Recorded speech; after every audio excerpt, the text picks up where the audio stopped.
ভগবান শ্রীকৃষ্ণ বলেছেন পরিবর্তনই এই সংসারের নিয়ম। কোনো রাজা নেই যিনি চিরকাল রাজা থাকেন, কোনো ধনী ব্যক্তি নেই যিনি চিরকাল ধনী থাকেন।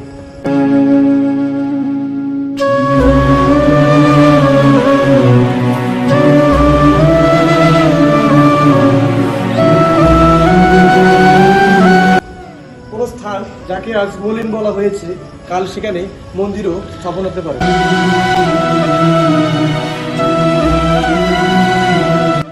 কোনো ঋতু চিরকালের জন্য থাকে না, তেমনি সময়ও চিরকাল একই রকম থাকে না।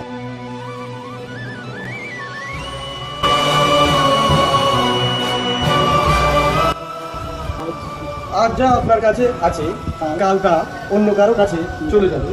এটাই এই সংসারের নিয়ম।